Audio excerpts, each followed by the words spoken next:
بسم اللہ الرحمن الرحیم۔ سامعین کرام السلام علیکم۔ راحت اندوری صاحب نہیں رہے، ہمارے درمیان نہیں رہے۔ اس کے پہلے میں نے ایک ویڈیو ان پہ ڈالا تھا، جو ہے امید ہے پسند آیا ہوگا۔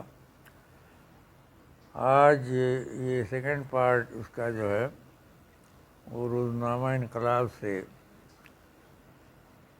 شکیل شمسی کے ذریعے سے ان سے شکریہ کے ساتھ میں پیش کر رہا ہوں۔ ایک مصور، ایک شاعر، ایک قلندر اٹھ گیا۔ ایک مصور، ایک شاعر، ایک قلندر اٹھ گیا۔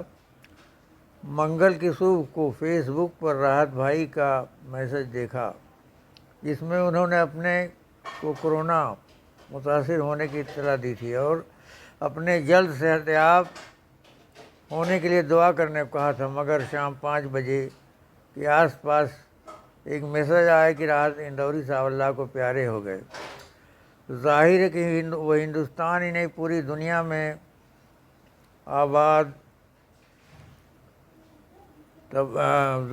آباد اردو نا طبقے کے پسندیدہ شاعر تھے۔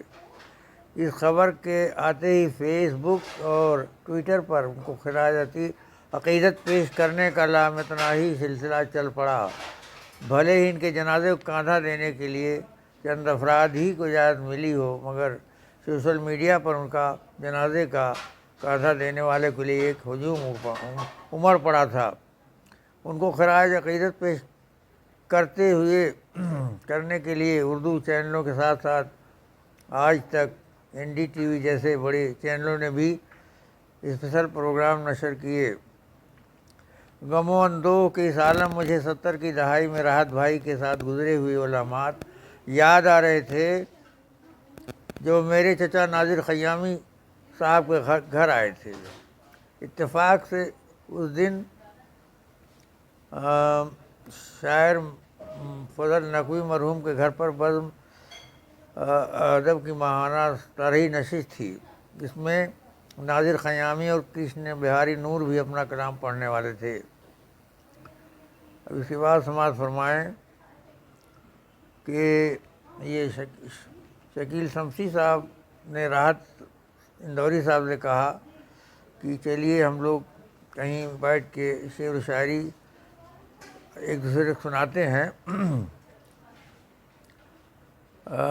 شام کی نشست میں وہ بھی کچھ اشعار پڑھیں تو راحت بھائی بولے چلو کہیں سکون کی جگہ پر بیٹھتے ہیں۔ میں ان کو اپنے ساتھ لے کر کمپنی باغ اور باہر واقع گیان چند کے چائے کھانے پر گیا۔ وہاں کی خصوصیت یہ تھی کہ چائے پینے کے لیے باہر پارک کے کچھ حصوں میں شام کو کچھ کرسیاں اور میز ڈال دیا کرتے تھے۔ ہم لوگوں نے اس چائے خانے کا نام شانتی نکیتن رکھ دیا تھا۔ راحت بھائی کو وہ جگہ بہت پسند آئی اور وہیں بیٹھ کر انہوں نے بزم کی طرحی نشست کے لیے پوری غزل کہی اور پھر شام کو انہوں نے اپنی غزل سنا کر زبردست داد و تحسین حاصل کی۔ اس بزم میں ناظر خیامی صاحب نے بھی شعر پڑھا تھا۔ جو ناظر خیامی صاحب جو ہے یہ ایک طنز و مزاح کے شاعر تھے اور یہ شکیل شمسی صاحب جو ہے کہ چچا تھے۔ ان کا یہ موضوع گفتگو روزنامہ انقلاب میں آتا ہے شکیل شمسی صاحب کا، تو یہ انہی کے ساتھ یہ بیٹھک ہوئی۔ تو ناظر خیامی کا ایک شعر پڑھا تھا، بس یہی خوف اس دور کے فنکاروں میں ہم نہ کھو جائیں کہیں میر کے مدفن کی طرح۔ بس یہی خوف ہے اس دور کے فنکاروں میں ہم نہ کھو جائیں کہیں میر کے مدفن کی طرح۔ کرشن بہاری نور نے یوں کہا تھا، مسکراتے ہو مگر سوچ لو اتنا اے نور۔ یہ مقطع کا شعر ان کا ہے، نور کرشن بہاری نور کا۔ مسکراتے ہو مگر سوچ لو اتنا اے نور، سود لیتی ہے مسرت بھی مہاجن کی طرح۔ مسکراتے ہو مگر سوچ لو اتنا اے نور، سود لیتی ہے مسرت بھی مہاجن کی طرح۔ اس بزم میں راحت بھائی نے جو غزل پڑھی اس کا ایک شعر مجھے یاد رہ گیا. ہمات فرمائیں: رات کے پچھلے پہر روز ندی کے اس پار، رات کے پچھلے پہر روز ندی کے اس پار، ایک تن اور تڑپتا ہے میرے تن کی طرح. راحت بھائی کے لہجے میں ان دنوں نہ تو انقلاب تھا، نہ بغاوت تھی، نہ احتجاج تھا، نہ طنز تھا، اور نہ یہ وہ اہل سیاست پر نشانے لگاتے تھے. ان کی شاعری پوری طرح سے رومانیت میں ڈوبی ہوئی ہوتی تھی، اور شعر پڑھنے کا انداز ایسا تھا کہ جیسے الفاظ کے ساتھ دل بھی باہر نکال کر رکھ دیے ہوں. پچھلی بار جب میں نے ان کو لکھنؤ کے بڑے مشاعرے میں سنا تھا تو انہوں نے قطع کے ساتھ کلام پڑھنا شروع کیا. تو آج فرمائے: کشتیاں، رات اندوری صاحب نے پڑھا: کشتیاں موجوں میں طوفان میں لنگر ڈوبے، کشتیاں موجوں میں طوفان میں لنگر ڈوبے، جو بچے تھے وہ کنارے پہ پہنچ کر ڈوبے. میں تو قطرہ تھا نظر کیسے ملاتا ان سے، میں تو قطرہ تھا نظر کیسے ملاتا ان سے، ایسی آنکھیں کہ سمندر ڈوبے. اسی زمانے میں وہ بھی محبوب کی تعریف کرتے تھے. اس وقت وہ طنز و مزاح یا اس طرح کے اشعار کم کہتے تھے. دیکھیے یہ رومانی شعر ہے ان کا، راحت اندوری صاحب کا، جو بہت کم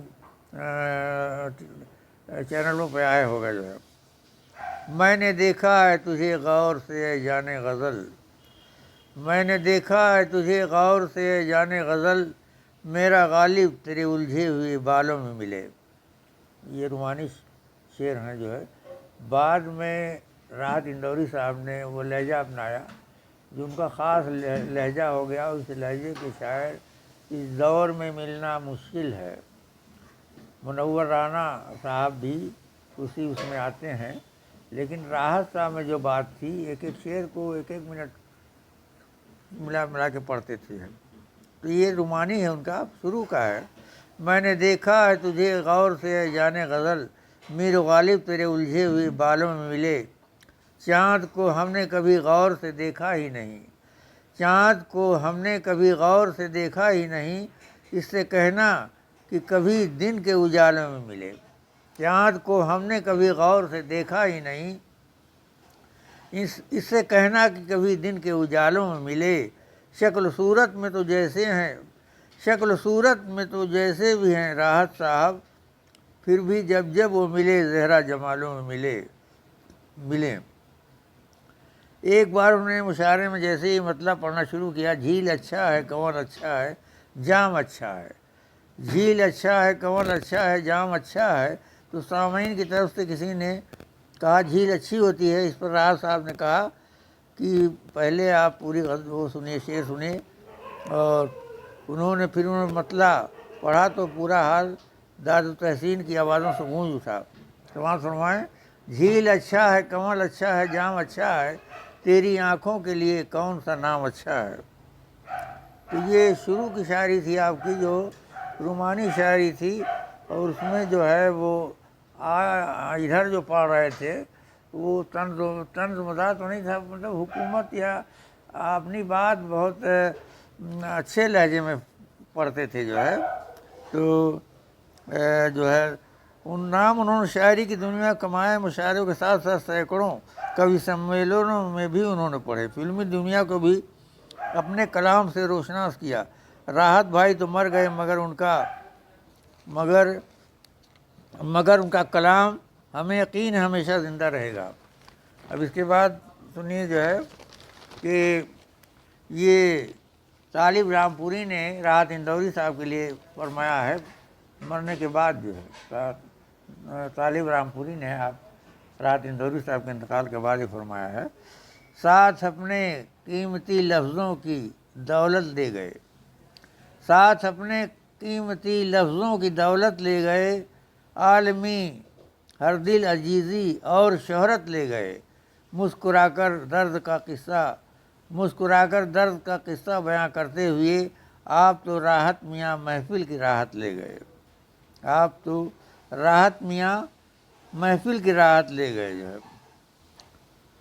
اور اردو ادب کے مشہور شاعر راحت اندوری کے انتقال پر علمی ادبی حلقے مغموم ہوئے۔ ان کا شعر مجھے بہت یہ پسند ہے۔ زمزم و کوثر تسلیم نہیں لکھ سکتا، زمزم و کوثر تسنیم نہیں لکھ سکتا، یا نبی آپ کی تعظیم نہیں لکھ سکتا۔ میں اگر 7 سمندر بھی نچوڑوں راحت، میں اگر 7 سمندر بھی نچوڑوں راحت، آپ صلی اللہ علیہ وسلم آپ کے نام کی ایک میم نہیں لکھ سکتا۔ جو میں اگر 7 سمندر بھی نچوڑوں راحت، آپ کے نام کی ایک میم نہیں لکھ سکتا۔ تو یہ راحت اندوری صاحب کا تعارفی ہے۔ اور اس کے بعد جو تھوڑا سا اور مجھے پڑھنا ہے، سماعت فرمائیں جو ہے یہ آپ کا دیکھیے راحت اندوری صاحب کا شعر۔ افواہ تھی کہ میری طبیعت خراب ہے، لوگوں نے پوچھ پوچھ کے بیمار کر دیا۔ افواہ تھی کہ میری طبیعت خراب ہے، لوگوں نے پوچھ پوچھ کے بیمار کر دیا۔ 2 گز صحیح مگر یہ میری ملکیت تو ہے، 2 گز صحیح مگر یہ میری ملکیت تو ہے۔ اے موت تو نے مجھ کو زمیندار کر دیا، اے موت تو نے مجھ کو زمیندار کر دیا۔ اور اس کے بعد یہ سماعت فرمائے ان کا ایک بلند آواز جس کی ضرورت تھی، اپنے فلم نغموں اور اقلیتوں کے زخم پر مرہم رکھنے والا پہچاننے والا چلا گیا۔ سمجھ رہی تھی کہ ایسے ہی چھوڑ دوں گا اسے، سمجھ رہی تھی کہ ایسے ہی چھوڑ دوں گا اسے۔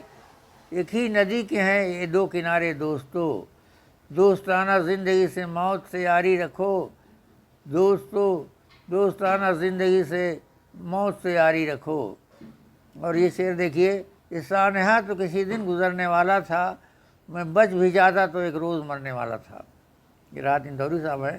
یہ سانحہ تو کسی دن گزرنے والا تھا، میں بچ بھی جاتا تو ایک روز مرنے والا تھا۔ اور گھر سے یہ سوچ کے نکلا ہوں کہ مر جانا ہے، گھر سے یہ سوچ کے نکلا ہوں کہ مر جانا ہے، اب کوئی راہ دکھا دے کہ کدھر جانا ہے۔ اور یہ شعر سنیے، بہت غرور ہے دریا کو اپنے ہونے پر، بہت غرور ہے دریا کو اپنے ہونے پر، جو میری پیاس سے الجھے تو دھجیاں اڑ جائیں۔ بہت غرور ہے دریا کو اپنے ہونے پر، جو میری پیاس سے الجھے تو دھجیاں اڑ جائیں۔ آنکھ میں پانی رکھو، ہونٹوں پہ چنگاری رکھو، زندہ رہنا تو ترکیبیں بہت ساری رکھو۔ اور یہ سماعت فرمائیں، ہم سے پہلے بھی مسافر کئی گزرے ہوں گے، ہم سے پہلے بھی مسافر کئی گزرے ہوں گے، کم سے کم راہ کے پتھر تو ہٹاتے جاتے۔ ہم سے پہلے بھی مسافر کبھی گزرے ہوں گے، کئی گزرے ہوں گے، کم سے کم راہ کے پتھر تو ہٹاتے جاتے۔ کسے خطیب بناؤں کسے خطاب کروں، ہاتھ خالی ہیں تیرے شہر سے جاتے جاتے۔ کسے خطیب بناؤں کسے خطاب کروں، ہاتھ خالی ہیں تیرے شہر سے جاتے جاتے۔ اور یہ سماعت فرمائیں جو ہے، راحت صاحب جو ہے وہ فرماتے ہیں، ہم اپنی جان کے دشمن کو اپنی جان کہتے ہیں، ہم اپنی جان کے دشمن کو اپنی جان کہتے ہیں، محبت کے اسی مٹی کو ہندوستان کہتے ہیں، محبت کی اسی مٹی کو ہندوستان کہتے ہیں۔ تیرے اندر سے ایک ایک کر کے سب ہو گئے رخصت، میرے اندر سے ایک ایک کر کے سب ہو گیا رخصت، مگر اندر جو باقی ہے اسے ایمان کہتے ہیں۔ راحت صاحب کا کہنا ہے کہ میرے اندر تو جتنی چاہیے تھیں سب وہ رخصت ہو گئیں، لیکن ابھی خدا کرنا یہ ہے کہ میرے اندر ایمان باقی ہیں۔ میں جن کی بات بہت من لگا کے سنتا ہوں، میں جن کی بات بہت من لگا کے سنتا ہوں، یہ تو نہیں ہے تیرا اشتہار ہوتا ہے، یہ تو نہیں ہے تیرا اشتہار ہوتا ہے، کچھ اور کام ہے، کچھ اور کام اسے جیسے آتا ہی نہیں، مگر وہ جھوٹ بہت شاندار، مگر وہ جھوٹ بہت شاندار، بولتا ہے۔ میں اپنے اس چہرے کو میں اس کے چہرے کو دیکھتا، حضرت بلال حبشی کی یاد تازہ ہو جاتی، اور دو چہرے سے سیاہ، وہ چہرے سے سیاہ مگر اندر سے تندور، اور ایسے تندور کی ابھی ضرورت تھی جب اسلام کی عظمت کا آفتاب بلند ہوا مکہ کی دیواروں سے۔ اذان کی جو پہلی آواز گونجی وہ حضرت بلال حبشی کی تھی، مودی کے بلال حبشی کی تھی جو ہے۔ اور اسی پر میں اپنی بات ختم کرتا ہوں۔ یہ مشرف عالم ذوقی صاحب سے تھا جو ہے، اور امید ہے کہ یہ جو ہے آپ کو پسند آئے گا جو ہے۔ یہ دیکھیے مزہ، ایک اور شعر سماعت ہو رہا ہے، مزہ چکھا کے ہی مزہ چکھا کے ہی مانتا ہوں میں دنیا کو، مزہ چکھا کے ہی مانا ہوں میں بھی دنیا کو، سمجھ رہی تھی کہ ایسے ہی چھوڑ دوں گا اسے، سمجھ رہی تھی کہ ایسے ہی چھوڑ دوں گا اسے۔ وہ راحت اندوری جو مشاعرے کو لوٹ لیتے تھے، مشاعرہ لوٹنے والا شاعر آج نہیں ہے، اس سے پہلے والے ویڈیو میں بھی تھا جو ہے۔ آج کا ویڈیو کیسا لگا آپ؟ آج کا انشاءاللہ اچھا ہی لگا ہوگا، کہ راحت اندوری صاحب کی نظر تھا، امید ہے آپ کو پسند آئے گا۔ اور اسی کے ساتھ میں اپنی بات ختم کرتا ہوں۔ آپ اسد خان محمود چینل پر، یوٹیوب کے چینل پر مجھے سنتے رہیں اور مجھے محظوظ ہوتے رہیں۔ اسی کے ساتھ میں اجازت چاہتا ہوں۔